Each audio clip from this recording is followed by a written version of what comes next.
it's okay. It's okay, Don't yeah. cut it, don't cut it. Yeah, it's fine. It's no actually fine. Hello, everybody. My name is Ray. Okay, go ahead. Hi, everybody. My name is Ray. Today, I'm with a special guest here in Osaka. My friend, the only one, Hori. Ta-da! How's it going, guys? This is me. That's This is him, Rick. and that's me. Wow, what a great open. I didn't prepare my opener. I was like a deer in headlights. That's good. It's fine. Doesn't matter. Well, tell me about you. It doesn't have to be that long. You can tell me whatever you want to tell me. Whatever. Yes, Actually, there is some things I'd like to talk to you about. I know. This is the moment. Here, okay. Tell me. I still struggle drawing anime faces. You struggle anime faces with anime face. What? No way. Yeah, I don't know. Yeah, every day. Well, not every day. Some days. I mean, if you're high, probably yeah. no, if I'm high, it's gonna go well. Then it won't. Be Ah, well. really? No, it's the stone cold sobriety that's killing me. It happens to me too. Sometimes I'm drawing and I have not done any warm up, and I start drawing the face, and everything's just floating in space, and like I know I have to do some construction, but I'm like rushing it because I'm like, oh, it's easy, and then it's like, oh man, this is kind of like weird looking, and then the more you touch it, the more you fuck it up. Yeah, I think warm-ups are super important. Like, Yeah. just to kind of, do your few jumping jacks before you, get Yeah. into it. Yeah, sometimes I don't do it, and then I pay the price, and that's something that I usually tell to during my stream. Yeah, because like it happens to me, and I pay the price, and like 5 hours in, and like, dude, this I could have done like 30 minutes of like warm ups, and I would be fine. But I'm like, I can do this shit. Yeah, no, I got it. And then, of course, like, I'll do that, and then, like, I'll realize that I should have done that, and then before you know it, then I'm like, why didn't I do that? Then I'll start spiraling, and then, like, I'm like, okay, I just gotta, like, walk away. And start Yeah, over. just like a warm up, or like in between that you end up warming up. So it happens with the commissions too. And like, oh, I'm gonna start commissions, and you wanna get them done, and then you finish the first one, the second one is like, oh, this one is cool. You look at the first one, it's like, oh man, sorry for that. Well, It also- still looks good, but you're like, could be bad. Oh, also, too, it kind of reminds me of, like, when you're playing video games, right? And, like, this boss is, like, kicking your ass, and, like, you keep going back and trying to learn the pattern, and, like, you just can't, like, pass it, and you're like, man, like, this sucks. And then, like, you'll just wake up the next day and play it and, like, just beat it right away, and you're like...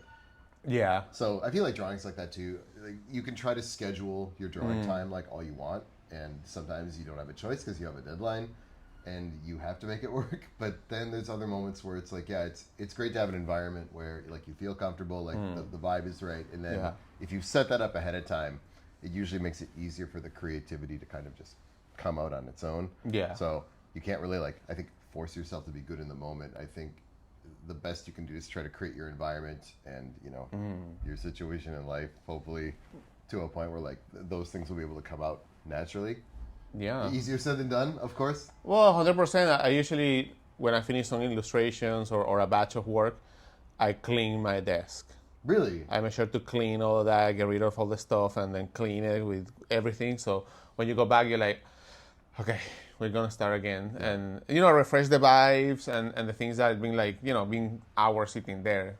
So clean that, and then you go back and say, okay, now I can go back again. And I do remember your desk was super clean and all of your papers were sorted. that's because you very were nicely. there. Yeah. That's why. Yeah, it was, only because I showed up. Only because you show up. You did a quick wipe down. Yeah. No, like I saw this feng shui dude on TikTok or something, and he was talking about, like, once in a while, just take like your bag, your artist bag or whatever it is, and he's like, just dump everything out. Yes. Even if you don't swap any items out, just like dump everything out, put everything back in. And Yes. like it's this whole like renewal thing, and I know it sounds like super cheesy, but like that TikTok like changed my life. No, it's true. Like, yeah, it's totally true. Because like, as an artist, we work with if it's not an iPad, we work like with pencils and erasers and little things, and then it's like you're like wasting time or like energy in thinking where are these things, and I'm still like messy with my stuff. So yeah, definitely makes sense to have something like arranged and ready to go.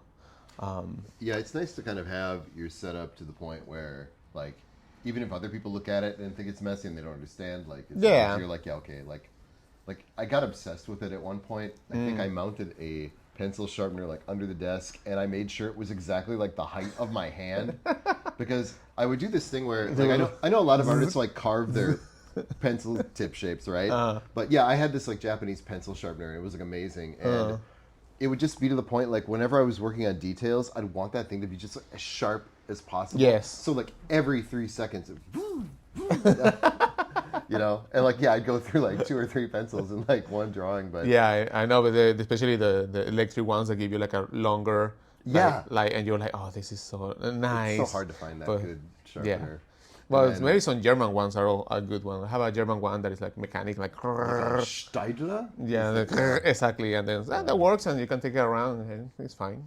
A mechanical one, yeah. Like the worst is like those, you know, those little tiny hand ones you had from like grade school, and you're going. It's like, and the tip breaks off inside. And it stays there, and then you like try to push it on the other side, and then that fucking thing doesn't come out, and then it comes out and just flies somewhere else, and it's like, oh, sorry. Yep. That's happened to us all. Yeah. Yeah, I know some people.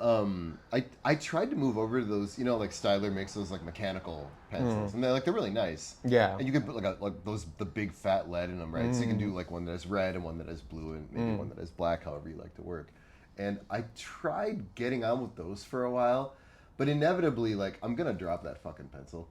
Oh yeah. And then it's gonna, you know, it cracks all over on the inside. So then you're like going push to get the thing because it's everything on top of the drawing. Yeah. Yeah, I forgot about that part. And you're like, oh shit. It always falls right on the face of the character too. Yeah. And then it never comes off. Then you gotta go perform surgery with your eraser. I mean, I guess in these days you could just go in and Photoshop it out again, but I kind of like that. My originals actually look nice. But dude, like I haven't drawn analog like in quite a while. Yeah. When I think I tried to go digital at kind of several different points in my life, like to move over to a Wacom tablet, and the Wacom tablet had this terrible disconnect. This is before the Cintiqs. Oh yeah, I know. I had those. Yeah. Yes. Like the Intuos 2. It's like you're drawing like a Xavier from the X-Men. Bro, it's yeah. And your monitor ratio, whatever it is like different from the ratio of the right. So like sometimes you're just like, I just hope this line, like it's like you'd always have to have your hand on the control, the command Z like all the time. So you're just like nope, that isn't it. Nope. Like trying to do that anime jaw line. You're just, no, still haven't got it. So yeah, that was a pain in the ass for sure. But anyway, all that was just to say that like when I started to move into digital, like the iPad and the iPad Pencil, I feel like that was like they nailed it. It's Apple, of course, right? So they nailed it kind of right out of the gate. And then I didn't like the first one though. You didn't like the first one? I didn't like the first one because it was laggy, and you can feel the lag when you draw. So in your brain, you're like, okay, well, this is a new technology, so of course it's gonna be a laggy. But when they did the second generation, the new pencil, I was like, okay, now we can fucking draw here. I think what was fucking me up is that in the older Wacoms, I haven't used one in a while, so I don't know if they fixed it, but there's like a parallaxing effect where the thickness of the glass itself and where like the actual like touch point of the pencil, weird. It was enough of a disconnect that if my head was on the wrong side of the pencil, like the line just wasn't going well. Is that closing your left and right eye? I mean, I would, and then like you're sitting like, why am I doing this? Like, you know, there's this voodoo where I'm trying to summon. I'm trying to basically just pray this line to go in the right place. But even though you said you don't do, or you haven't done a lot of traditional, I mean, you're doing tattoos, so that's like a traditional because you're actually painting and drawing in a skin though. Yeah, I mean that's true. So like at the end of the day, like of course, like I'm jumping back to analog because I can prepare all I want on the iPad, but like the actual art isn't really the line draw. Although people can think of it like that, it's really like the last pass. Like, you know, when you do a rough drawing and then you do the final tracing of it or whatever in analog, you're like, okay, this is the final one, and the other one's like a rough. I mean, in a way, even though I do try to dial in my tattoo drawings pretty tight for the benefit of the client, it's still like, that's still just a guide. Yeah. Right? Like, because once it's on there, you know, you want to leave a little bit of room for like serendipity, right? Or if you're like, you know what, maybe I just want to change this flow. Or it looked good when you laid it out, but then like now that it's on there, you're like, you know what, like the bend of the skin and the form, right? Like the form and where it should be placed, and then you have to shift it. I mean, I don't do tattoos, but like it's like placing something in 3D, so I bet it. Well, I don't know, but it sure is hard to a certain point, but I guess by now, because you are such a pro, that you know exactly where things are gonna be. If it's a shoulder, it has a shape, or this muscle here. But again, I guess it depends on the anatomy of the person itself. Yeah, and like of course, since you do a lot of like live drawing and figure drawing, I mean, you know the human anatomy pretty intricately, and yeah, I mean, like there's bones, there's veins, there's blood vessels, there's like joints, and then there's like moving and stretching and flexing, and like every human being is completely different, has a completely different type of body type. And pains and things they have like carrying or stuff. Oh yeah, for sure. But just in terms of like layout, like when you're trying to get it done,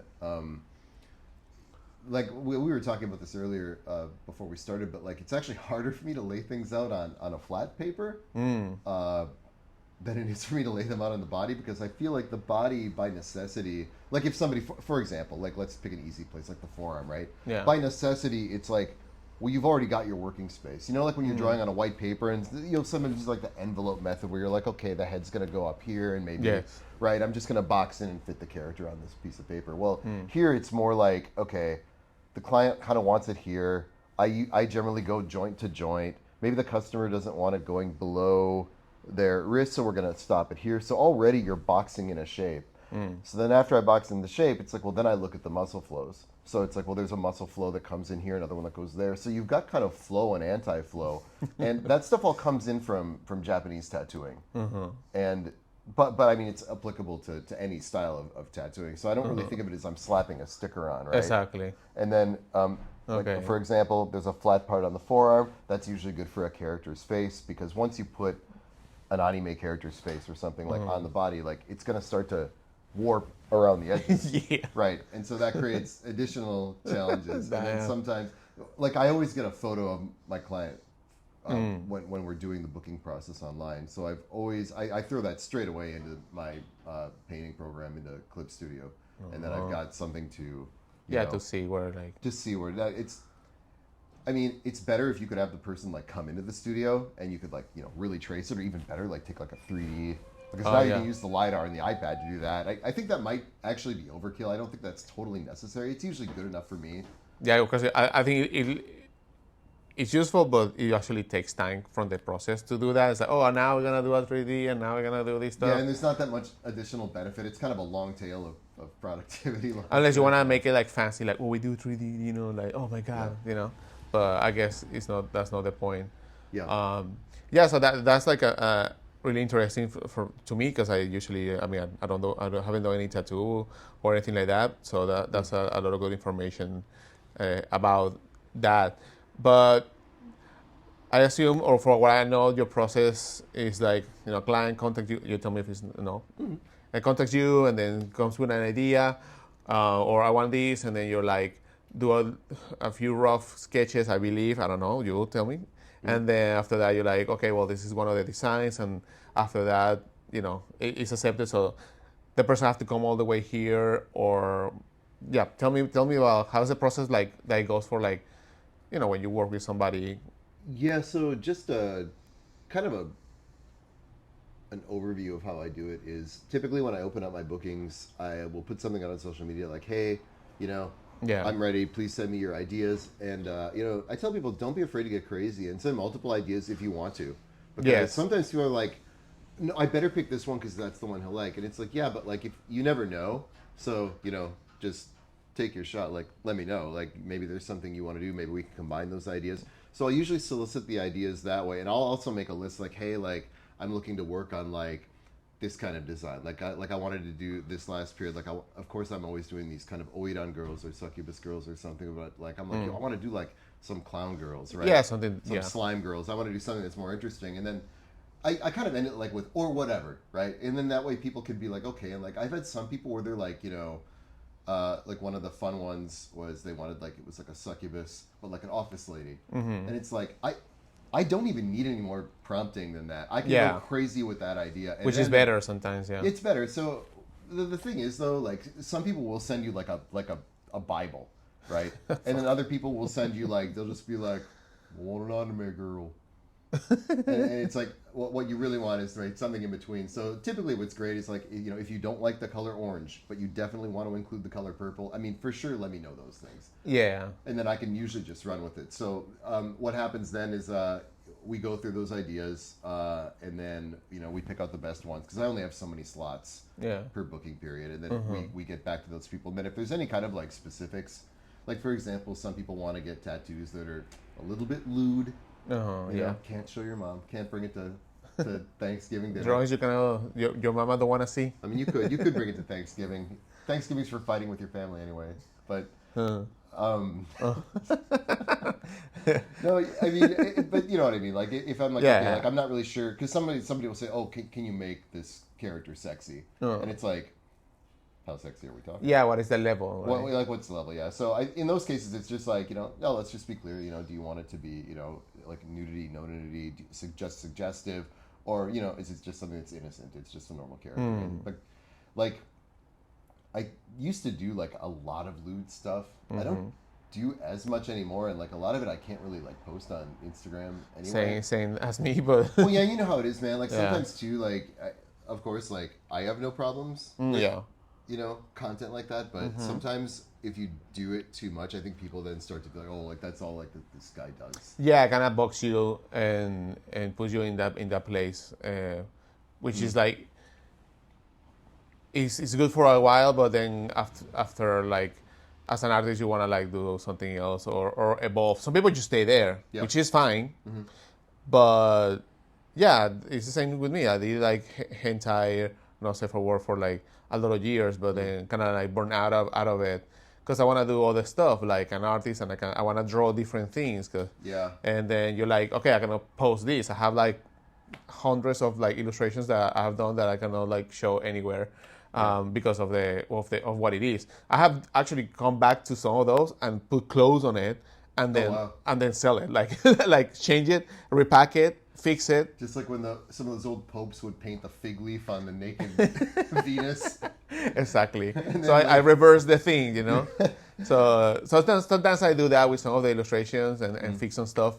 But definitely I kind of like stop doing that and still like very sexy, but I want to reach other audiences and make connections with other people. And I think already like that kind of like area of non-safe for work, especially these days, is very packed with not only the artists but AI.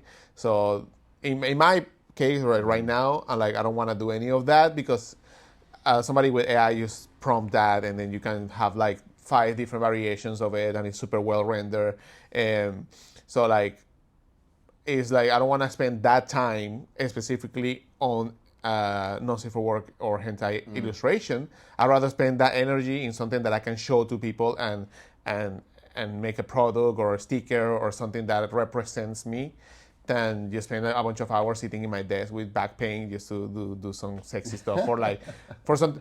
I enjoy it though. I did it a lot, but I feel like as an artist, you want to evolve and or do some other things. Like I teach in this YouTube channel, I teach different things, and I like to show different kind of like work that I do or techniques or whatever. So that's something that also like helps me to like not only like get away from that and try other stuff. Yeah, I mean, I totally get you on like wanting to change it up. That's why I think earlier in my career, like I wasn't even doing. I mean, I've been tattooing for like 22, 23 years now. Yeah. And in the beginning, of course, like nobody was doing any anime tattoos. I mean, this is like 2004, right? And I mean, it's not that like it never existed. Like you'd see 1 or 2 here and there, but I got obsessed with the idea of like doing a proper anime tattoo. And then it's, I'll spare you like the long story of like how I went and like kind of went on this, but it was part of my artist journey. It's a good story though. Like I like it. You can like make it as short as long as you want. Well, I mean, I think all of that story though is really just in service of like, of course we're all on an artist journey, right? Yeah. And I've changed a lot since when I started drawing, from when I was like an infant, basically, since I was like a child, all the way up until now. And I think I kind of hit this point where I got obsessed with doing anime tattoos, and like it's kind of like all I was doing, and like nobody else was doing it. Yeah. And so it was just like, yeah, this is awesome. This is going to go on forever. And then like I changed, anime changed, people changed. A lot of other people became tattooers and and then see all over the world. And then, of course, everyone started doing like anime tattoos. And I think what became a challenge was like, you know, to do like my own version of these characters, so it's not just like something that was traced off of Pinterest or whatever. Your own, my own interpretation of it. And, yes, and that was fine. But even doing that, after a while, like sometimes I would hit these roadblocks with not roadblocks, but you know, like you get feedback from people, and once in a while someone will be like, "Oh yeah, but you know, but that isn't your character." And like, of course I know that. That's why we have a whole genre called Niji Sosaku in Japan. It's what literally all of comic market is built on. And like, I don't feel like I have to apologize because I drew my own version of Ryuko from Kill la Kill or something like that. Yeah. But I mean, it's also true to say that I started thinking to myself, like, am I not challenging myself enough to really do like character concepts? And then, you know, you have some people like, oh, but you're a tattoo artist, you're not a character designer, so like, you know, it doesn't matter. And then I was like, yeah, but like that's not. People are just being nice to me and saying that, but like that's not really how I feel. Like exactly how I feel is like, yeah, I do want to challenge myself, and so then I've always liked designing clothes. I've liked messing around with that. So then it's like I said before, if it's like it's a succubus, but she is a paralegal who works in this office, right? So it's like, well, what kind of a world is that? Where you think of these demons, but they're not running around in sexy clothes. Like they have to work shitty office jobs, and they have to go get forms stamped. Right. And yeah, exactly. So it's like, well, then, you know, maybe she's overworked. Maybe she's got a bunch of papers flying around. Maybe she's like, look, I need you to stamp this so I can check out, right? And then like all of a sudden, it's like I'm just picturing it's like she's in hell. Literally in hell. And hell isn't a bunch of like spiky mountains. Hell is like an office. A fucking office. An office job that you commuting to work. Yeah, and so like it's always fun to just start going off on these tangents, and then as you're talking it out, like just a quick sidebar, I remember seeing another artist. I am so sorry that I can't remember who she was. She was sharing her process, and we've all watched so many like art tutorials, and art tutorials seem to always begin with like people doing warm-ups of heads, right, or poses or whatever, right, and then they get into it. This girl's warm-up was she just started up by just drawing a word and did like that, you know, those mind maps where then she just drew a word off of that word and words off of that word, and like what she was doing was creating this plasticity. And so, you know, you start off with like, you know, I don't know, whatever, like maybe you start off like with the office lady example. It's exactly. Like, and then you can start going, well, who else works with her in the office? You know, what are they like? You know, it kind of reminds me a little bit of like Retsuko from Sanrio. Oh, now it kind of reminds me of this. Oh, maybe there's these other elements. And before you know it, like, it's almost good to like kind of like not let yourself pick up the pencil right away, the art pencil, and just kind of like, okay, like let's get some of these ideas out on the table. And anyway, all of that was just to say that like that's been very, very fulfilling and fun to me. Oh no, it's probably the best part of it. Yeah, it's the best. Yeah, brainstorming the character and go a little bit deeper with other things, which is the part that kind of enrich the final illustration.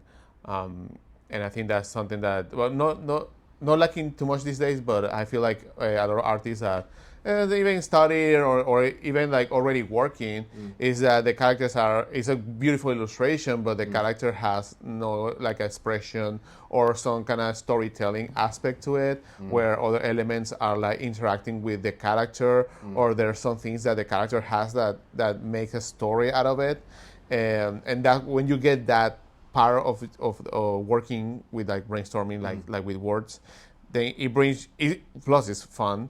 It brings the illustration to like another level. When somebody sees it, it's not like, oh, that's a beautiful thing. It's like, oh wow, that's beautiful, and oh, it has that thing. And then you start letting the viewer like unlock the story behind the character. And it doesn't have to be complicated. It doesn't have to be like crazy deep, or because that could be another thing that would be like probably not that good, because you want to make it easy for people to read. It's like a book, right? You want to read that kindergarten level, like have this little book with pictures that is fun, that you have a little like trouble when you like see the illustration.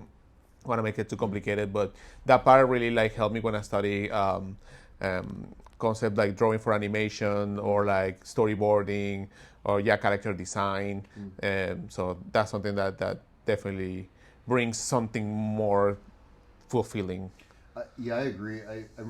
I'm really, it's really resonating with me, like what you're saying right now, where I think a lot of artists, I'm just going to speak about myself. When I was younger, I was like, just obsessed with getting better. I was obsessed with the acquisition of skill, which is good. It's good. It's good to have tools in your toolbox to be able to especially when you're bring your dreams to life. Yeah. But I think it just got to the point where like the character has to be beautiful, she has to be gorgeous, or like whatever, right? Yeah. And then it was like I started noticing, even though I felt like my skill level was going up, like they didn't have like the heart that my old drawings did, and I'm like, why do these look emotionless and lifeless? And like I tried changing the expression, try to use like the hands and the camera as an expressive device, and like those things are important, but like I think that there was like something more that it needed. It needed me to really just take a minute and go in there, and of course it's a work in progress. Like I'm trying to get better at it every day. Well, every time, yeah. And tattoos are like just like any illustrator. It's not a manga or an animation where you have time to build a character. Like it's like if you think of like how like a manga has to sell, right? Yeah. Maybe not now because it's like 2025, but in the old days you'd go into a bookstore and you'd like look at the cover. The cover's got to sell that thing. That's why like how do you make the character look appealing in that one shot? Usually they put more time into the cover. Yeah, right? the composition and all that. that. Exactly. Yeah, so the composition, like it's like those Street Fighter comics, right? Like I mean, you want to have like the characters in like their best pose. They can't just be like unless you're trying to do some kind of weird like meta thing, right? So it's like that with tattoos. Like you only get one shot at this. So how do you maximize the placement on the arm or wherever, like the movement of that placement, and then how do you kind of tell a story? So like for example, when I should probably like send a photo of this later so you can pop it in the thing, but the salary woman, the OL lady from hell, like there's like some crushed up like cans of coffee that are like flying around. Nice, I want to see that. We're gonna put it in the video right now. Yeah. So check it out. I mean, there's some other examples of my work, but this one in particular was like, okay, like I just felt it like right away. And then of course when someone's like, yeah, I want like a sexy succubus, I mean that's cool, that's great, but then it's like immediately when I sit down to create, it's like, well, I've drawn hundreds of those, I've drawn hundreds of oidans, and so sometimes it's like if I'm going to do one of those like beautiful Japanese oidan, it's like, okay, like maybe I'm going to like mix it together with a bug. Like because I used to study ikebana, flower arranging, so I got really obsessed with... Sorry. Oh yeah, I just got obsessed with thinking about those elaborate Nihongata hairstyles as almost like ikebana motifs. And just really going like, I don't care if this is even physically possible, I'm just going to start like making this thing... Yeah, the arrangement of the elements, And then, but then carrying that through into the kimono pattern, into like, if flower petals are flowy or if they're sharp or whatever, then mimicking that in the way. Yeah, repetition of elements throughout the image. Exactly. Yeah, and then maybe one day like I'll arrange it with like more bug-like elements or something. And then I did one. I never posted this one either. I did one. It was like she was like blind, and it was actually something that the client had like requested. And so like instead of doing like the sharp demonic eyes, it's like they're like these kind of soft milky eyes, and there's like a reddish complexion, and instead of doing the normal background that I did like this like really stark black background, and it was it was really like it kind of it takes me out of my comfort zone. So like I know this language has been like kind of co-opted by AI, but like I always used to really think of like my clients' emails like as prompts, right? So sometimes what'll happen is people will send this big long email and they'll write like, yeah, man, if it, I don't really know if it's possible, but maybe if you could also, I don't know, think about like making her hair purple or something like that. You can cut all that text out and just go, purple hair, got it. And like all these little tiny things, like I'll go through the mail, I'll just underline those keywords and I'll paste them right into my iPad. So I've got this kind of like information layer that just kind of sits on top. So anytime I need to refer back to like what was in the client's head, and then because it is true to say, like, look, dude, it's a limited space. We just can't fit everything in there. But like, if you think about it, there are ways to get nuances of things in there, even if it's not perfect. And so, like, when you show that to the client, they're like, what? Hopefully it gets across that, oh wow, like the artist actually thought about all of these things, and they managed to get like everything in there. That's so cool. When you see like integrated. Have you got like obviously get some like clients are like really like annoying that change these and change these, or right now, or maybe because you have done this so far, it's like whatever you do is like, oh man, that's awesome. I think early in my career, like when I was just getting started, I used to find those types of things really annoying. Mm. I don't particularly find clients annoying. I'm pretty aware of the fact that like they've saved up a lot of money for this tattoo to come on this trip all the way to Japan just to see me. They're getting something on their body that's going there for life. If there's something that they're really like not down with, like I want them to be as happy as possible. Like 99% of the time, like I've also done things on my end to make sure that like we try to avoid that. That's why like, you know, I'm getting the photo of the placement first. Yeah, I go you back to build them with your... more things. Like once in a while, like sometimes you'll think something is really obvious and the other person thinks something else is totally obvious, and like sometimes you miss the mark. Like it happens. In those instances, like here's an example.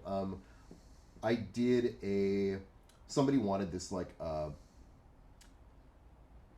monotone piece, and they wanted it to be like the top part of a torso of like a cyborg girl character with her spine like hanging out, you know. But they wanted her to have like glasses, right, and braids, so she looked like this like kind of like innocent girl, but she's a cyborg that's been torn apart, and is like dead and malfunctions. I'm like, cool, like a ripped up cyborg Exactly. torso. That's what I'm thinking. Yeah, so like that's gonna be awesome, right? It makes me want to draw it right now. Yeah, right? Like so cool. So, and I'm like, yeah, and I'm gonna make this kind of like this made me add some xenomorph elements. Like I'm gonna tap that old, you know, Giger influence. I'm gonna put some fun things in there, and like I showed it to her, and like she seemed like she was really happy. And then there's kind of this moment where they're looking at the drawing, and like they're still looking at it, and like they're not moving, and like I'm like the TSA, I'm reading their micro expressions. I'm like, what's she thinking? And like I think what it was that just to be like put it simply, I just had made the chest too big,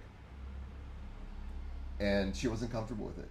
And she was like, I love your drawing, but she's like, I just don't want to have a pair of tits on my leg. And like I totally understand that. And so so that's like, okay, well, we sit down, we're like, okay, so how are we gonna solve this? Like, what do you think would be better?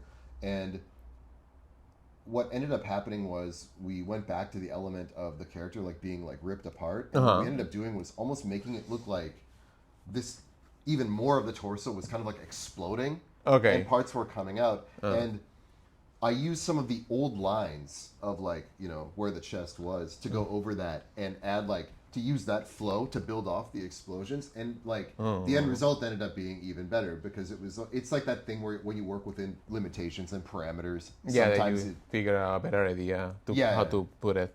Yeah, no, I mean, of course that's in that moment, like, you know, if somebody says there's something about the drawing they don't like, you know, of course you can't take it personally. Oh, no, well, it's a client, that's fine. But, you know, I'm an artist too, so sometimes I'm like, oh no, but... Yeah, no, that's fine, because, like, it happens...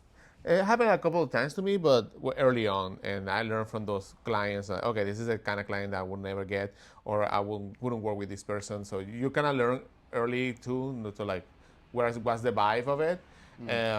But I guess, like, when you get to this point, like, in your career, and also mine, that you have a lot of way more freedom because people want to get your work. Yes. And it's not like, oh, I have to do something for somebody who's going to do this and put it somewhere else. It's more personal. And then you have like more like, freedom to do that. It's like people ask me for some commissions and conventions, like, can you draw this character? And that's it.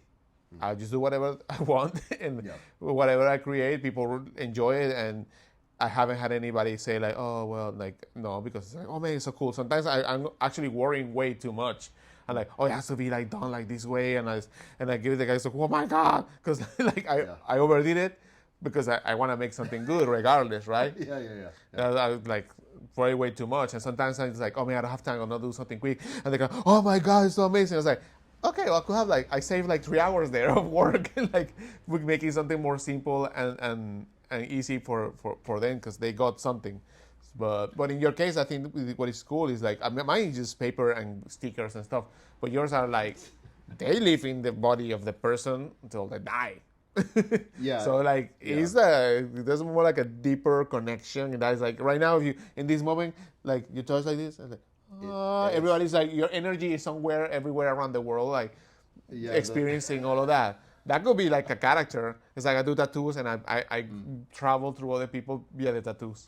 Yeah, it's crazy. It's like this, almost like you've projected something onto the face of the black hole and it's imprinted there forever, right?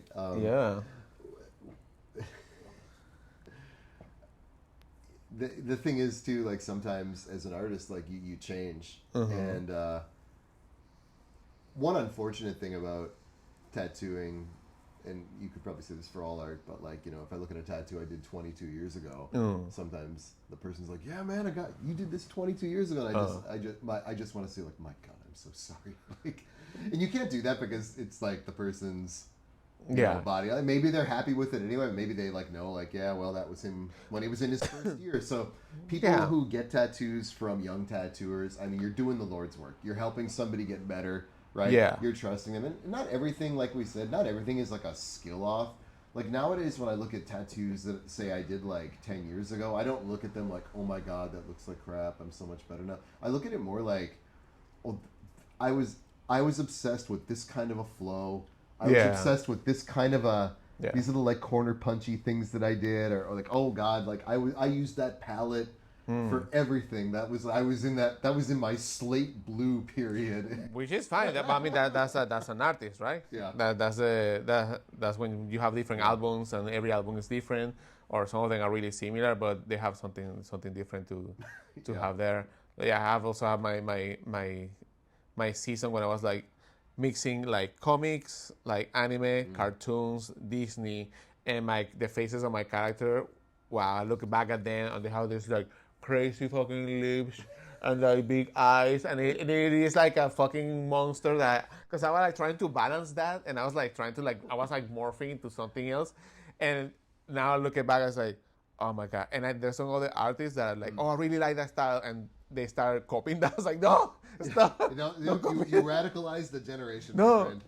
And then sometimes I go back to these artists, and then they show me the work like, and I said, maybe you should draw the lips a little bit smaller, you know, like the proportions, you know, have to be like, oh yeah, I didn't think about that. I learned it by watching you. But they just reduce it like 5%. And it's like, no. Yeah, although weirdly, like sometimes, like, you know how sometimes you'll like be working on, like this goes back to like why I think faces are always like sort of this point of contention for me, because you start to get all these tools in your toolbox, and it's like, well, now you have to like just make a decision. Half of being an artist, or maybe more than half, it's like you have to make a choice. Am I doing this realistic or aren't I? Am I drawing the nose as a dot, or am I drawing the nostrils, or a shorter, tiny, like, or am I doing like, you know, am I going like full Otomo Katsuhiro and rendering, or Terada Katsuya Sensei or whoever? Am I going to just render this whole thing out, or am I not going to do that? And like what it's important to remember, I think, is that there's kind of like, you know, that's why the base is like realism, right? And why practicing realism is so important. Like, if you know what like this keystone shape is, if you know what these nostrils are, then you know you can cut them out if you want to. You're like dialing. That's how I see it. Yeah, like stylizing, right? Yeah. But I think when a lot of us were young and we were like, I'm going to draw anime, and you're copying anime, you're copying something that's already stylized. It's what is the proportion? Where do the eyes go? Why did, you know, when you turn an anime head, the position of the mouth like shifts and it doesn't look unnatural, and part of that is because of the human brain is making corrections, but also part of it is the culture you grew up in and the media you consumed when you were a child, and like, and then of course it's like I feel like the older I get, the more I consume, I'm like I know even less about what's right. It's just more now like does the character look like I want them to look? Are they supposed to look mean and tough? Are they supposed to look cute and innocent? Is that coming across? And one, like, I just want to shout someone out here, is that's why I really love a lot of trigger animation. It's why I really love like Sushio. Because you look at how there's such an economy of line in his expressions where, like, Kill la Kill is a good example. Where you can immediately tell, like, of course this is maybe character animation like 101, but if you're from far away and you just look at the silhouettes, which one is Ryuko, which one is Mako, which one is Satsuki. Yeah. I remembered her name.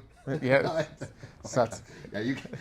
Through her. But you know, she has those iconic eyebrows. Right? Iconic and if you're trying to practice drawing, right? Like, I'm going to be a good artist. I'm trying to draw cute girls or whatever, and then someone could be like, "Why are her eyebrows so big?" And you'll be like, "No, she doesn't look cute anymore." And it's like, it's like having that courage. Like, you know, Mako is a very soft character, so she's very like bubbly. Like, exactly. You know, Mako's dad is very, he's kind of dumb and duncy, but he's also strong and independent. So he's like square and boxy, but also kind of round, right? There's, yeah, I mean, obviously, I don't, you know all this way better than I do. No, yeah, but like this is good because good for I people usually to- talk about this with other interviews about character design. So this is like on topic with what I've been doing with other interviews.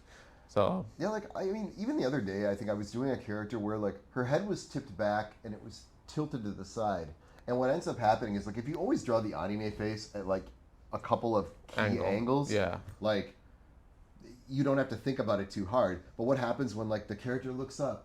The character tilts their head to the side. Well, now you have not only a tip up, but you have a tilt as well. Well, now you really better know what's happening here. Oh, How are you going to draw the jawline when you don't draw this jawline? Exactly. And if you don't have, like, if you're not doing it in color, like, are you going to shade a big shape here? Well, now you have to be sure you know that your light source, what if your light source isn't coming from What there? if it's coming from below? Yeah, yeah, that's it. You have to put a little bit of like value here. Miyazaki throwing the pencil, get good.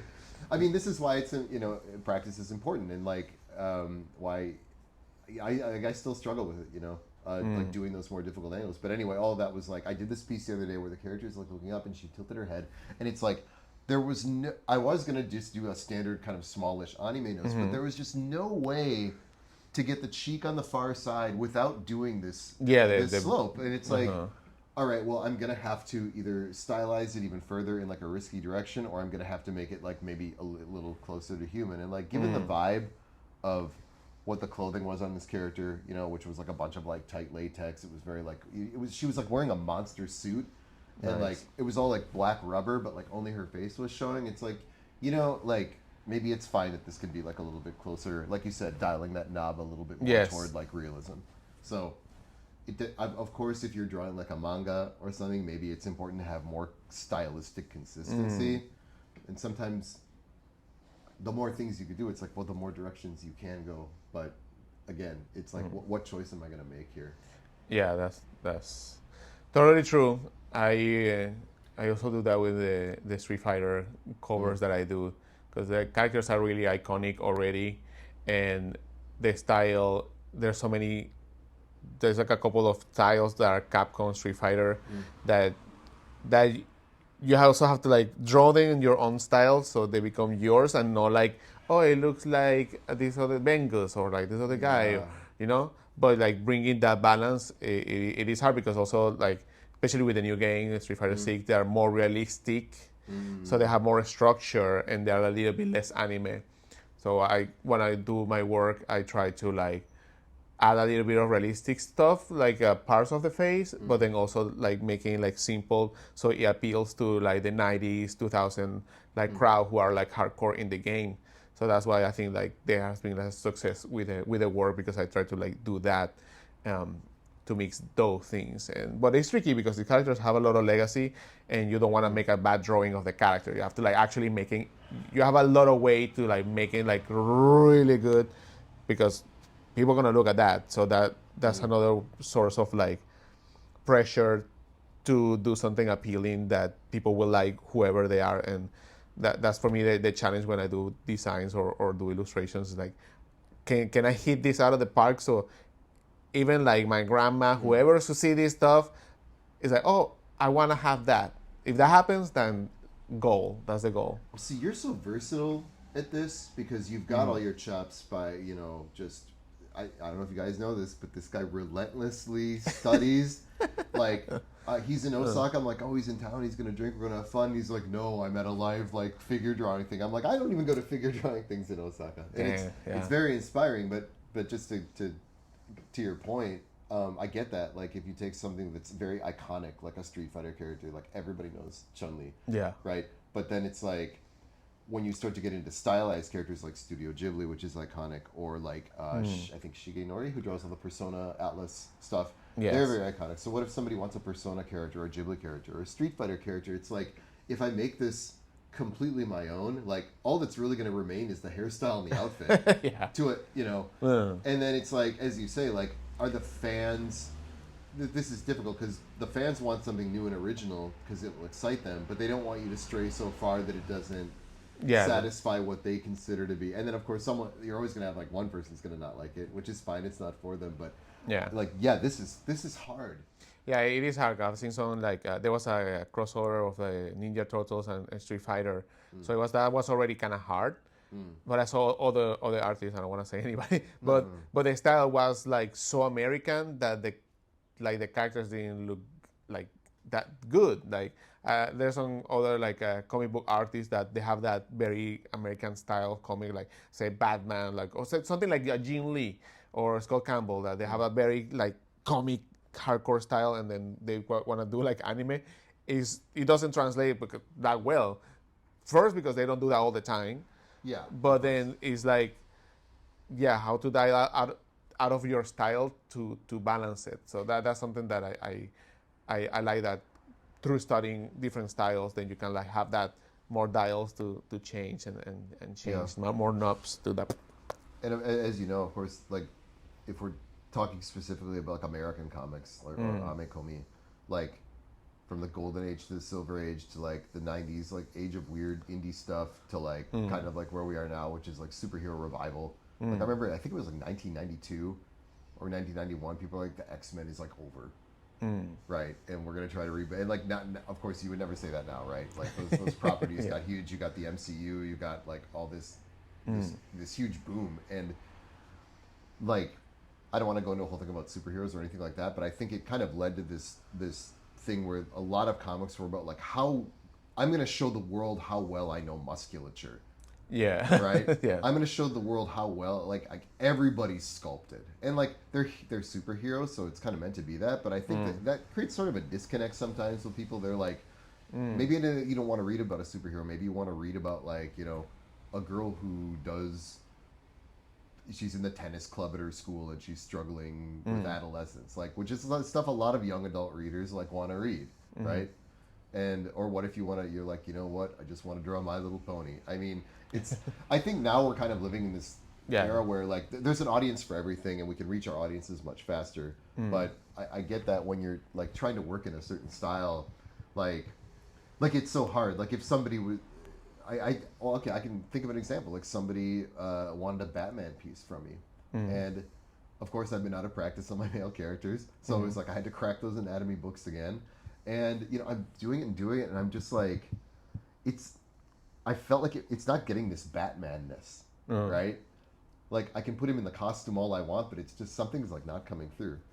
And of course, if you want to talk about Batman, right? Are we talking about Frank Miller's Batman? Are we talking about, you know, like whoever? Like everybody's got like some crazy unique interpretation, like, and that says nothing of the. I don't know if you know like some of these insane artists from Italy that are doing comics. Oh yeah. I'm just like, I've seen a couple, and they're insane. Like, what's going on? Every frame is like a painting. Oh yeah, they are like amazing. Like I've seen some of them at Comic Con, and I talked to some of them like here and there. They actually have a YouTube channel. Oh really? I think it's called Ink Pulp. I gotta go check it out. So they talk about. They just hang a bunch of old dudes hanging talking about comics. So I don't know. It depends on the episode, but yeah, like it's interesting. Like nowadays how things have changed. Like before, like, you know, the separation, like Japanese comics and then like European comics, and then like early 2000s start like mixing, and then like now it's like it's so different everywhere that it's kind of like, yeah. I don't know. Well, the internet also, right? Like make everything, all the styles like mix and change, which is it make it like it make better the art world in general, because people can do really cool styles and you cannot define them by because that person lives in whatever. It's like could be from anywhere, and the style could be whatever they want. Yeah, like there's a good amalgamation now of, I think, that's the word. All of those cultures together, and it just gives people a richer well to draw from. But then, because a lot of conventions have gone out the window now, I think it leaves people like, it's an age-old question, but I think it exacerbates it even more. Like, how do I stand out? How do I have a style? And then people kind of overthink the how do I have a style question. And, you know, at a certain point, it's like you just keep adding tools to your toolbox, or, you know, drawers to your cabinet of wonders or whatever it is, and then eventually it's like, just like, what do I like? What am I trying to do here? You know, and sometimes it's like, I just like drawing my eyes this way. I just like, certain lines that you like. Have you ever seen like the meme graph where it's like the really dumb person, and then it's like the crying upset Wojak dude, and then it's like the really like wise person and the really dumb person, the wise person are saying like the exact same thing. So it's almost like you're like, I just like drawing the eyes this way. And it's like, no, you have to get good and practice your eyes and understand the shape and the nomenclature and the, you know, the realism. And then like you just get past it, you're like, no, I just like drawing eyes this way. It's like you kind of come full circle. Yeah, but you have to go through the story and so yeah. And I think like talking about like story and journey and all that is that, well, that's just in my case because I'm already like been doing it for a while, but being able to travel, to meet people, to experience like in real life, like other artists and go to conventions and culture. Like we're here in Osaka, Japan, and you were here, when was that, what age you came here again? Was like a... When I came here to live? Yes. I came to Japan in 2001, 2002. Yeah, what a great time. I would have loved to come back to live. It was rad, dude. Yeah, I know. And then I moved to Osaka 2 years after that. So I guess that would have been, I think it was 2004. Yeah, so you are in the you were or you still are here in the eye of so many trends and so many things that culture, like both traditional, both new. You are part of also the culture because you also have changed and sure the culture inside Japan with your tattoos and your styles. Like I'm sure there are other artists that are from here that really like what you do because it's like a, you know, you are also integrating into this community of artists, which I think is like, I'm sure it's pretty difficult, I believe, to get into that community inside here, especially with the two artists. I don't know. I mean, you haven't done it for a long time, so maybe for you, it's a little bit... You mean like specifically with tattoos? Yeah. I mean, I guess there's always going to be this element of like, you know, I'm a foreigner in a foreign land. So, you know, when you rock up, it's like, I mean, like, you know, it's like going to America. It's like, you have to speak the language people speak. You have to eat the foods people eat. You have to kind of, you know, get climatized to the culture and like figure it out. And then you got to start making friends. And if you never learn to speak, like if you come to Japan and you never really get past that wall of speaking Japanese, it's going to be really, really rough making Japanese friends. And boring. And boring, yeah. So, I mean, again, like it was a different time. This is like basically when dinosaurs roamed the earth when I came here. So people didn't have... People on flip phones. You actually went outside to meet people. I know I'm going to sound like the old man at the cloud here, but social media has rewired people's brains in like such a weird way that like you can get along in life without doing a lot of outdoor socializing. But I mean, for me, like that was super key. And then, you know, you just started like, I just started meeting my people, you know, like people who cared about art, people who were doing art for a living. I mean, that was like a big catalyst for me. It was seeing people draw cool things, then tattoo cool things, and then like get paid to do it. And that was just like what could be better than that?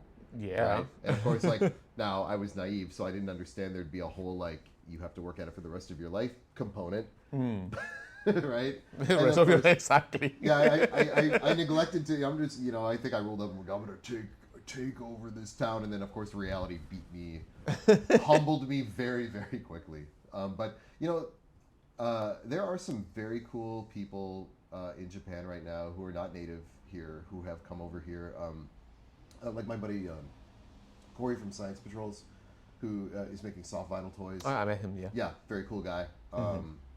It's great to see that, like, if you're really dedicated to your craft, if you really care about it, if you really care about Japan, there's a lot of people here that are doing cool things. And I think when we were younger, there was almost like this kind of like wall of separation. Like Japan makes the games, and then we buy and play the games. They make the manga, and we just consume it. But I think you're seeing a lot more now where, because manga and anime and Japanese culture has become such a worldwide phenomenon. Huge. That, yeah, there are lots of like, you know, foreigners that are like, you know, over here working. Sometimes they're working in game companies, or they're drawing manga, or they're doing the thing. That. So in a way, even though like, yeah, there's a romanticization of like kind of this golden age of the late 90s, which is like the first time I came to Japan, and like that, there were fun times, but it also feels like a lot of those industries were much more opaque back then. Yes. And Less open, probably. Yeah. less open. And I think now, of course, it wouldn't be odd at all for there to be people, for Japanese to be working abroad in America or vice versa. Yeah, because it was also time to do it. Like, I think, like, yeah, Japan took plenty of time to like, well, we are doing good here. And then the US, like, wanna come here. And it's like, well, the economy is not doing that good, so maybe we need to expand. Do you think we need to expand? Yeah, So now the expanding is like way global. Like now Anime Expo has like all the companies are there, and it's like, wow, what happened here? Like, That was my first anime convention. Anime Expo. Not my first anime expo. That, when I met you, I think last year, was it? That was my first anime convention in my life.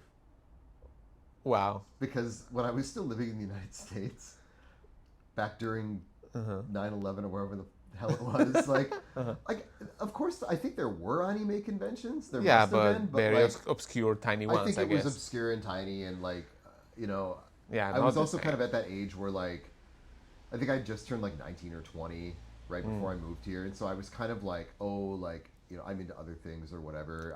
Yeah.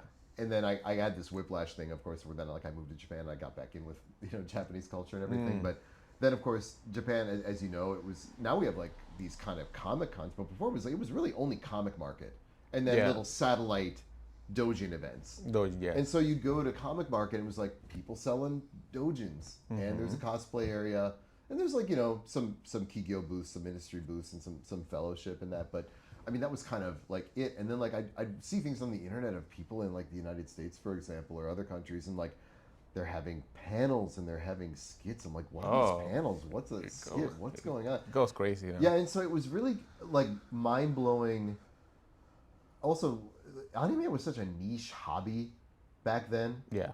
So it was really interesting to go to something like Anime Expo and seeing like people of all ages, of all genders, of all right, like all these different walks of life. I mean, like, it's America, of course, like I should have expected that, but like it was just so cool to see like all these people coming together, like kind of just bonding over their like love of something that they like. And then when you're seeing like the Japanese people aren't being excluded from this either, like they're a part of it, like they're in there. I mean, I know like people are like, what is this guy talking about? But just try to imagine it from my position. Imagine that like you've never been to one of these things before.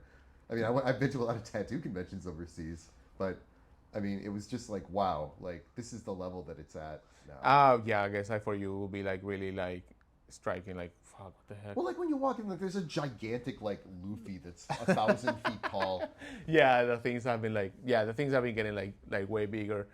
Like I think before the pandemic and after the pandemic, things were like, grown so much. I guess it was the pandemic. Rubber Band was also working there. Yeah. Yeah, it makes things like way bigger, which is like is good, but at the same time, I don't know. Like I feel like personally, like some conventions, like have been going to a more like commercial side, which is the point of them.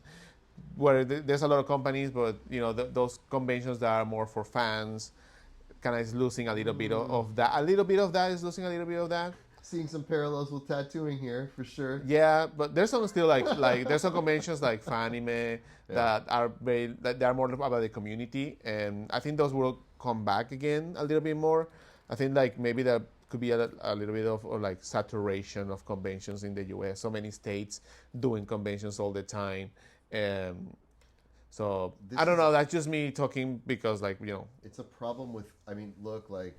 We live in a society. It's capitalism, right? But at the same time, you can definitely see how like big corporate interests definitely come in, and then they kind of just start colonizing these things. Yeah, it costs money to make anime. Like it costs money to pay people. Like I get it. I'm sure that putting on a large convention, like I put on smallish conventions here on the tattoo side, and like you can still do the numbers on paper and they're manageable. I can't imagine like what it's like to do that in a huge convention hall in like the United States. I'm sure it's like insane numbers, but at the same time too, it's like you say, like, as long as we don't lose that community component, right? Well, yeah, which I think is like, it's hard. Everything has been going really, like, I mean, that's just what I see. I'm not saying that's the reality. Maybe that's how I see it. Is very like way too commercial. Like things are like a little bit expensive to even join the shows or go to the shows. I think probably the cosplay community is the ones that are keeping everybody, like the fans getting together and showing the love for the things. That it feels like more pure. The artists maybe like the ones that like the series, that they'll do something for those series, or the artists are ready like to sell things. I think one thing that you do that's really cool that I always enjoy seeing is like how some cosplayer that I'm a friend of or a fan of, and maybe I don't know them, and then like you'll do like an illustration of them, and I'm like, oh wow, and it's like instantly recognizable. And so again, back to you walking that line between like, you know, realism and stylization and dialing those knobs in like the REIQ style, and then like, I mean, that's a community. I'm sure like the cosplayers love it too, and their fans all love it, and it's like, I mean, to me, that's how much more community do you get? It's like you're creating this like, you know. Yeah, it's good to do that kind of work like with certain cosplayers. Could be also like a double-edged sword. Oh, really? You know, there's a lot of like drama, trauma. There's some like, you know, history that you maybe don't even know because you are an artist, and you're like, oh, you want to do this for me? And it's like, oh yeah, sure. I don't have time to research the person and the history and what happened before, and then I just do illustrations like, oh, you did this illustration for this person, and I'm like, okay, what happened here? You know, so it becomes that kind of stuff, and it's like, I just did an illustration. It's like, no, you have done the worst thing ever, and it's like, and people like remember that stuff for like years, and like, you still remember that shit? Like it's like, come on, dude, like you already passed. So like, I usually work with people that are like I know like they're super friendly, like Mikomi, that she's like a nice person, right? That will share the work, and she will like love the characters, or cosplayers that I really like, that are super professional. Yeah, that's like I would like to work with her, like do something that would be cool. Or maybe they're not like that famous, they're super cool, like, you know, they're like the outfits are like cool, like, well, I love Pechiko. Pechiko is not a cosplayer, but she has a style. She has a style that is like, that's so cool to like make a drawing out of it. Yeah, like you want to do a drawing out of it. Yeah, I agree. I mean, Rock and Jellybean did, I think, like 2. He's doing another illustration. Oh, wait, maybe I was... too fast. But anyway, that kind of like, that kind of like work. But it's interesting. It's something to try to do. But yeah, the conventions, like going back to the conventions are tricky because there are different conventions in different places. But yeah, I'm like, right now these days, I'm not doing that many anime conventions. I'm doing more like fighting games, tournament, Evo. I'm doing Combo Breaker. I'm doing that kind of show because I feel the community in the fighting community. Are those like esports events or something? I'm sorry, no, like they're tournaments. Okay. Yeah, like video games, like fighting game tournaments. Oh, cool. So that community is very solid, and they love the characters like so much. And I play the games, so I'm hooked into that. But it's like, it's a good place to be because it's fun to draw those characters, and it's not like about like a trend, like you know, like, oh, this new anime came out, so you have to draw this or whatever. It's like fighting communities is really tight, and if you get your name in there, people will know you, and they're like super nice, like cool. Collecting the work. But it's happening too, right? Like the fighting games in the 90s were at a peak, and then they went down, and then like late 2010s, like they went down again, and now we have a revival. Wow. With like Street Fighter 6, City of Wolf, like we have like Tekken 8. So the community is like really excited about these things. That's so cool. And there are so many tournaments. Like Capcom did like a Street Fighter tournament for like $1 million. Oh, wow. Then now it's $1.5 million for City of War, like Fatal Fury. Oh, good for Capcom, dude. So things are improving really good in that area.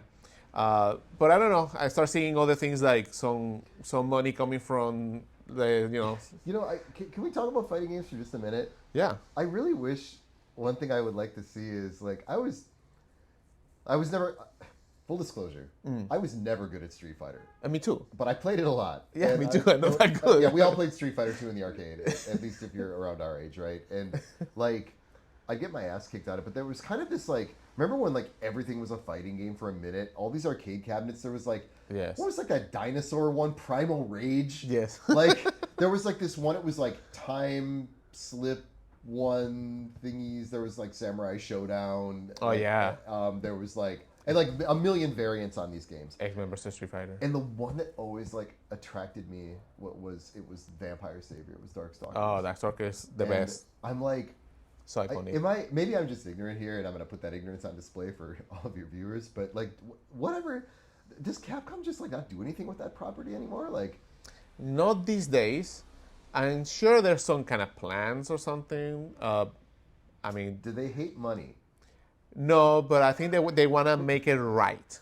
Okay. They want to make it right, and then probably the timing bit of the games, they don't want to just throw it out there. And like usurp what they're doing. I'm sure there's have to be something going on there, because yesterday I went to the Capcom exhibition, and once you enter to the Capcom exhibition, they have the characters, right? So the first one is Ryu, the second one is Mega Man, and the third one is Morrigan.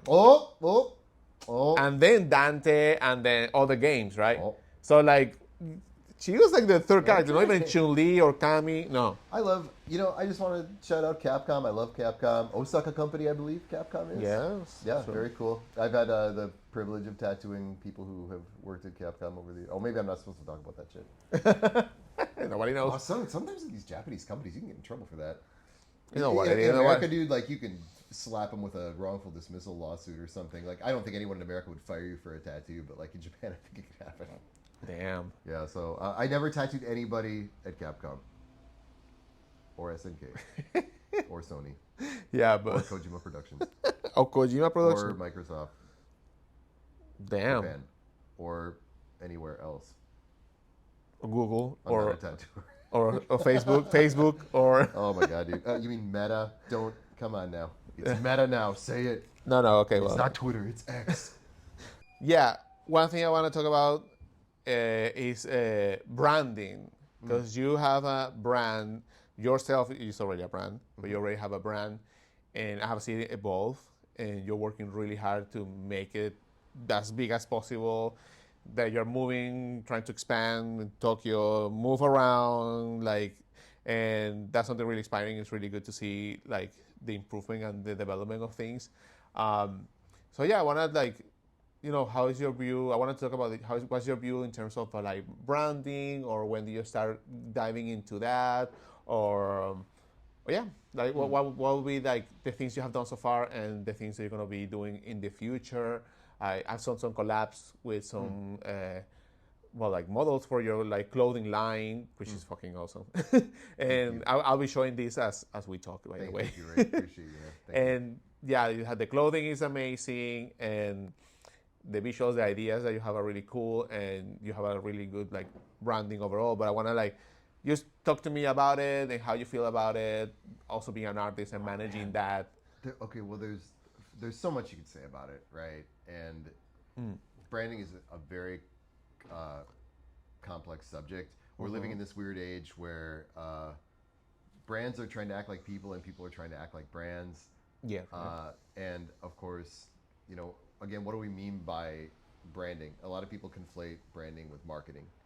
And those two things are very different. Totally. Now, some of this stuff I'm going to talk about comes from Seth Godin, who's kind of this, if you've ever watched any of his TED Talks or read any of his books, like he wrote a book called The Purple Cow, which if you want to learn more about it, like that guy's got a lot of wisdom, for sure. He's an old head. He's from like that old 1.0.com era, like originally, but like, I mean, a lot of the stuff he says I think is still pretty applicable. So I'll probably, if someone's like, I've heard whatever Benny's talking about, I've heard this before, maybe it's because I listened to a few Seth Godin podcasts. Yeah, that's awesome. Yeah, but it's more info. Some of the stuff that guy says is it resonates with me. And like, remember that, you're telling a story. You're telling your story.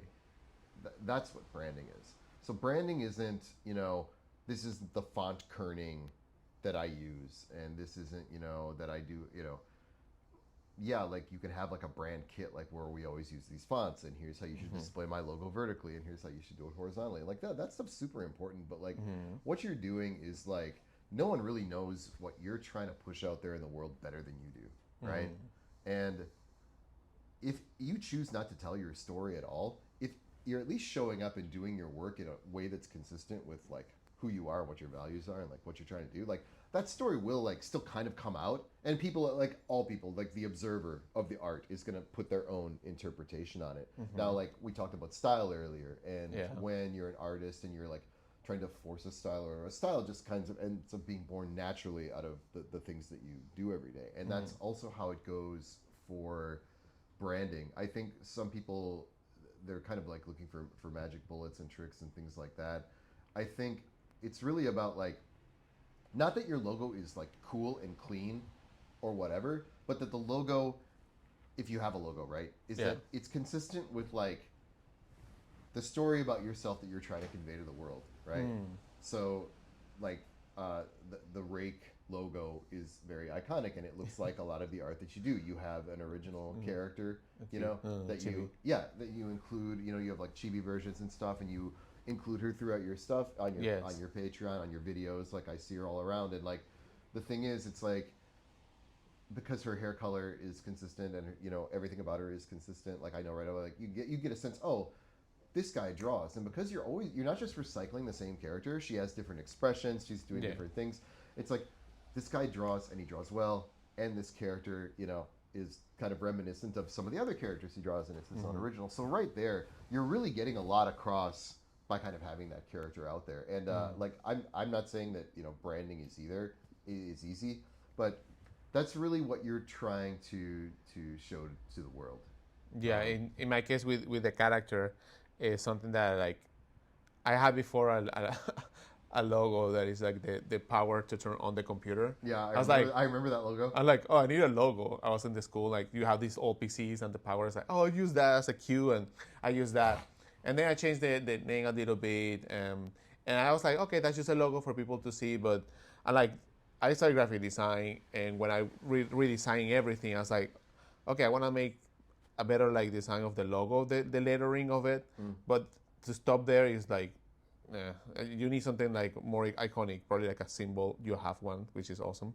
But in my case, I was like, my work is very sexy, and for some people might be like too much, but so like how can I balance that with something cute? So like I want to bring something cute that is the same character that I already did, super sexy, you know, super everywhere, but then like make it like a chibi, something cute that people will see, that they feel like, oh, that's so cute, and then that balance that part of like being so sexy and everything. So that for me, that was like funny to me, because it's like, well, you also can see that I can draw something cute, and then you can mix that with something really sexy, and so it actually like balance the branding and make it like accessible for people to see it. So they see the character, and that leads into other things. Obviously, I know like I'm a genius about it, but to use the character into the illustrations, into the branding, is reflecting. Is interesting, because I when the first time I did the character, she had like a dead face, like with the eyes like really like, and that's how I was feeling at the time. I was like going through like a hard stuff. So I just made it like I feel empty. So I was like, I'm gonna make it like that, and then I had fun with that. But then later, like I did therapy. No, it's not really reflective of what you're trying to put out. Exactly. There. So the new logo is like like positive. So that's like the vibe for like, I wanna collect these things. So it's like fun. It's like candy. So I think my sister said that. Oh yeah, like your work is like candy. So you wanna see it and get it. And also too, like in the moment, sometimes like I just need a logo, and like we don't all have the benefit of having, you know, whatever $100 billion to hire Pentagram in New York to come up with like a big marketing campaign. We're artists, so by definition usually we're poor, and like I can see why for some people, like a lot of logos, everyone tries to go really clean, really simple, and they get, if you're like I overthink everything. I'm a Virgo rake. Me too.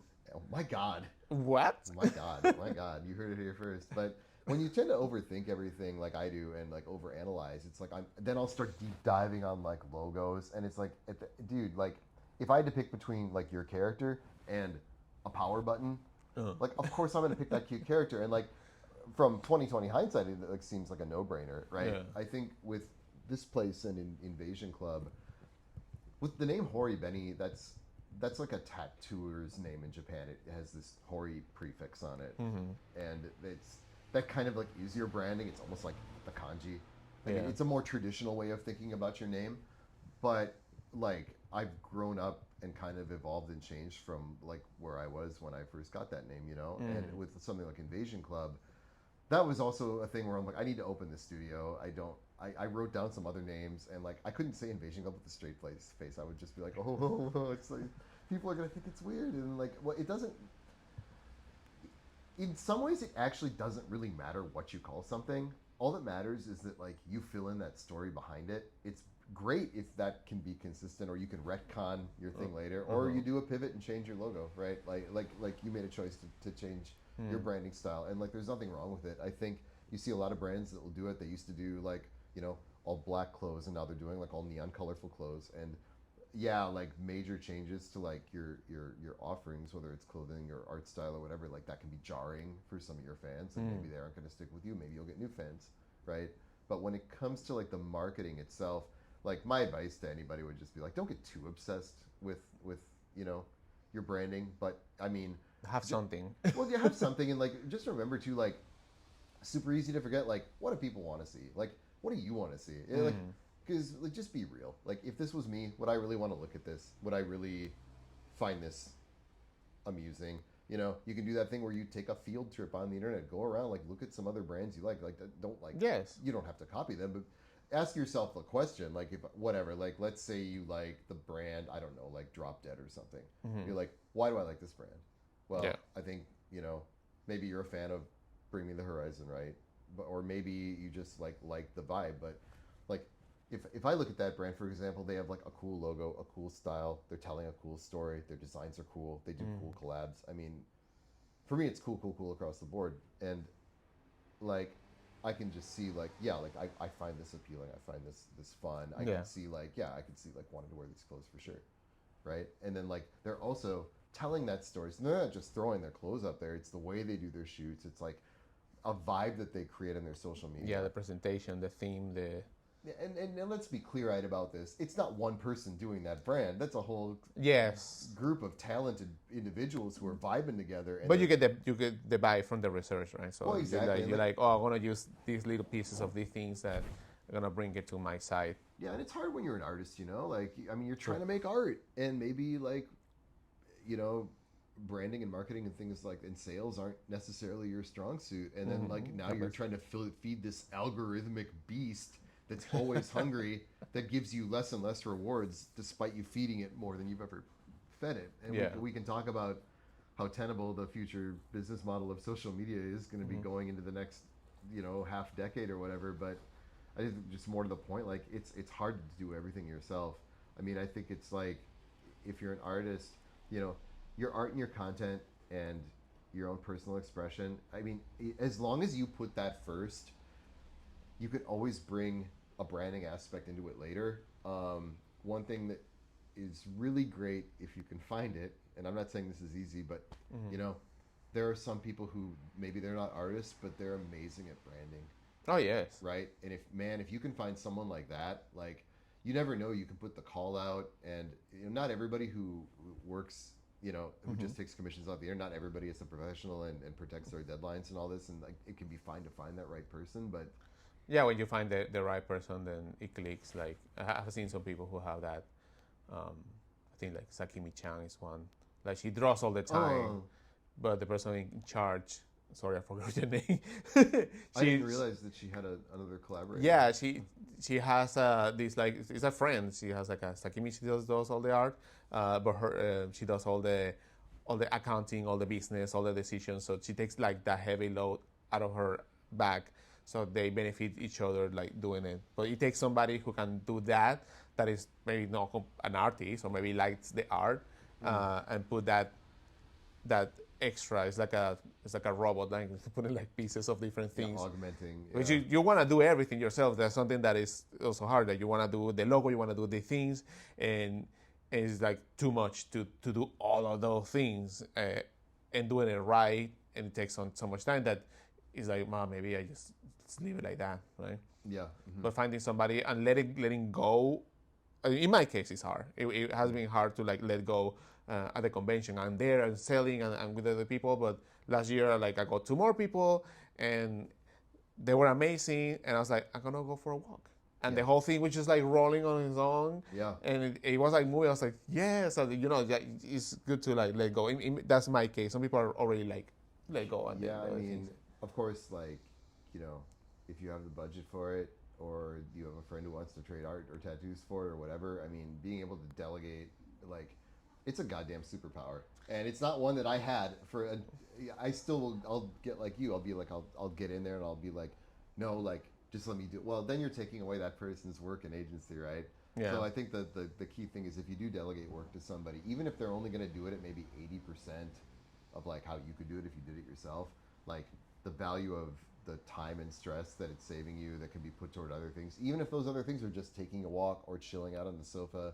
Oh yeah, that's needed. That's needed. Yeah, Totally, 100%. Otherwise, I mean, I've done it, man. I'm sure you have too. Where like I'm drawing, I'm doing commissions, now I'm tattooing, now I'm cleaning up, now I'm like trying to do some social media thing, and you're just like the days and the weeks are flying by. Your life is flying by. Your art starts to feel like, am I even on the right track? And there's like all this suffering that like you've just got to slow it down. And it does feel like, yeah, there's a pressure to get good. There's a pressure to get followers and to get famous and to keep work coming in. And there's, It never ends. Yeah. It never ends, and that's why I'm here. Like, not in my house, drawing. I've been doing that for like a couple of months, and like I wanna get out and balance that.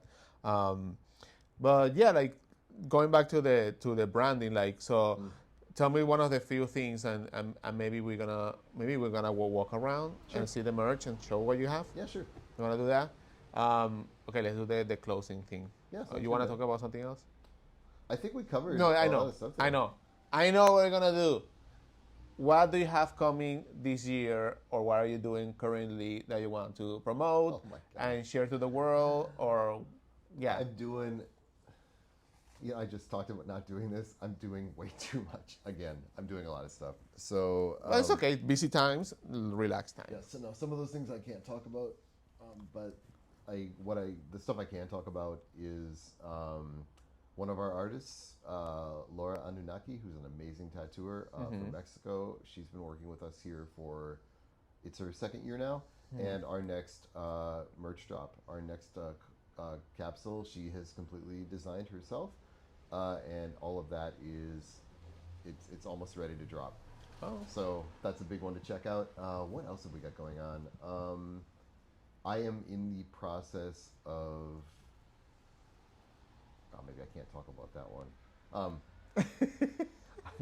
We have some. That's coming. We're also big things are coming, bro. No, but we also Yes, have, it's okay. we're doing some more Invasion Club basics, which are some more additions to our, just like Exactly. t-shirts, stuff like that. Those are coming back in. Some new things. I'm excited about those.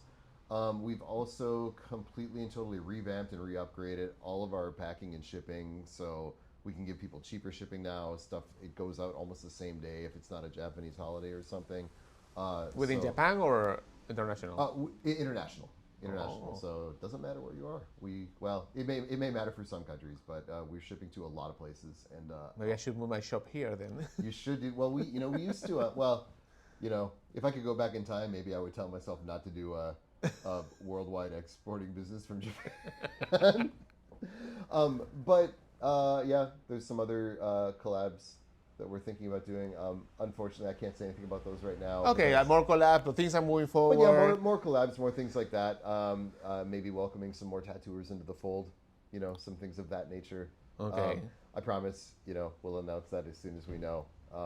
There's a few other fun events that are coming up this year, but those are less businessy and more like we're just going to participate in them for fun. So again, it's this is kind of typical fare for us. It seems like these are the things that we're consistently doing, but hopefully every year we try to get like a little bit better than the year before.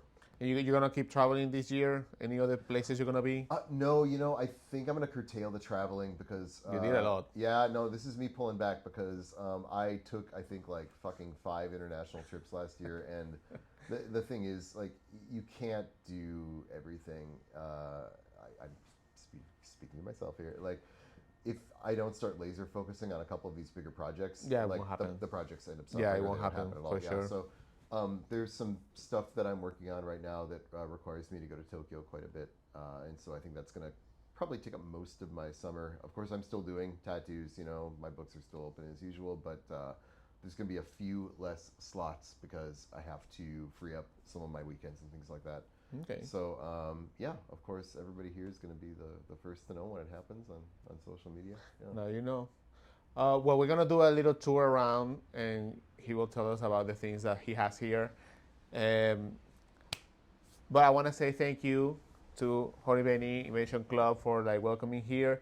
It was a great chat. I always love to talk to you about art, about anything, because it's just a nice time overall. And visiting here is always so cool to see all the stuff around. So, well, thanks for everything, man. It's been a pleasure. I appreciate what you're doing with your channel, and of course, I'm looking forward to all the new stuff you're doing too. Yeah. Anything you want to say? Thanks for your time today. Thanks for watching with us till the end, and we'll see you in the next one. Here we go. All right. Yeah, so this was for a release event that we did last year at Parco in Shinsaibashi at the department store. It was to do our new merch drop. That was a super fun one. Then this is a silkscreen art print that I did with a local artist. He did all of these by hand. This monster is 10 colors. So that's Debbie. She's an Invasion Club original character. And I have one. Hopefully we do more with her in the future, but I'd always wanted to do a silkscreen art print. Your favorite? Yeah, Ika Musume, the squid girl. Wow. Yeah, the invader. The real invader. The real invader. Yeah, I got some inspiration. I think I felt a kinship with that character. Okay, wait, let's get inside here. No, just kidding. No, into the holy of holies. You can see how messy. So you have, this is like the wall of the merch. Yeah, so we have this like little merch section in the back of the shop, and this is where we have our stickers and our merch from the different artists that work here. So Chappie's got her stuff here. This is like Laura's, and this is just kind of the stickers and the small things. And then as we come back here, you can see none of these are for sale anymore. I did a figure with a company in Taiwan. It was actually for a tattoo convention. So they made these things, like, I think some of them were made as trophies and others were for sale. Wow. That was my first foray into figure making. It ended up being a lot of fun. These are soft vinyl toys from my boy Hori from Science Patrol. So cool. Yeah, these are the prototypes. So these are all like, actually the one on the far left I think is one that we actually made. The other ones were like kind of color prototypes. So yeah, she's like got the goth girlfriend, Look at that. the Tim Burton monotone, corpse bride style. Yeah, so she was a fun one too. And then what else do you have here? You have like socks. oh yeah, so these socks are from like an old collection. I think this is probably the last pair of them actually. Oh. These are actually arm covers. So like you slide your thumb through them and they bunch up down on the sleeves. These are actually meant to go with another release that's dropping later. But we happen to just get these in first, so here they are. This was our little fun COVID experiment. Yeah, making some masks. Yeah, dude, I like that we were talking about branding. Like, you have your package, you have your like sticker in there, you have your logo, your information, like, presentation is super nice. Like, yeah, I mean, this is why, like, even when we did the packaging on these arm covers and masks too, it's just something to have your logo, your socials on there, so it's immediately recognizable to people. yeah, it's so cool. I want to do some kind of like stuff like that, but I find it like if I do this, it's like a lot of plastic because I sell a lot of stickers and people buy like 10. So I'd rather like put 10 stickers inside one package. Yeah, so we do that typically when people buy from our warehouse, or at least that's what we're doing going forward. But a lot of times people pop into the studio here and they'll just like, I just want to buy like one thing. So I suppose what we could do is we could just have them all in the back and then package it right then and there. But no, but this is nice because you want to like take a couple and you get the experience of getting the package. Probably when it's like chipping like a big chipping from your. I mean, is it good for the earth? Who can say? Yeah. Well, look at this. Oh, look at that. Oh. In the wild. Stickers. There's another here one in the wild that is like all naked and sexy. Don't worry, you're going to censor ship. The stickers that go on this thing are for the people who are really close friends. So we don't just put any sticker on here. Yeah. Candela is there. Yeah. So. All right, and what about here, dude? You even have a rug, dude. Yeah, actually we do. So it's raining outside, so this one is out of the frame. But yeah, this is our wow, the reveal. The reveal, the fluffy rug. We have a rug under our rug. You open there, and it's like we're going to the sewers. Yeah, that's where we hide the bodies. Yeah, that's true. But don't Okay. But yeah, and these were some skateboards I did with V Shoujo a few years ago now. You also did one with Faku, right? I did. Actually, I think this was one that. Oh no, you're right. I did another skateboard with Faku. I don't have any more of those left, so those are all gone. And then I think these are kind of my last two of these. Then Wow. we've done some other fun things So if too. you come here and get these two, this is the last one. I think that's the last pair. I designed this like Ota bag. Oh yeah, that looks awesome, man. So this was like the idea was to do something that's like a bandolier almost. So you just like sling it across this way, and it's got your earbuds, like your phone goes in here. Damn, that's so dope, dude. I love this. You can like put an animated thing of your character and just like stick your phone right in here and walk around. Like you can put pins. Some people put figures in there. Oh yeah, that's nice. The idea of doing the clear pocket was that like it's meant to be like an Oshi bag, right? Like it's meant to be something to put out the character that you like. So and you have this like little pocket for your phone. Yeah, there's like little hidden pockets right there. So you can put your phone or some other stuff back in there. Your charger. Yeah, man, this is like so nice. And behind is the strap. It's the strap, but there's actually a hidden pocket inside this thing. So yeah, everyone likes hidden pockets to put in whatever. That's amazing. And you're still like selling these?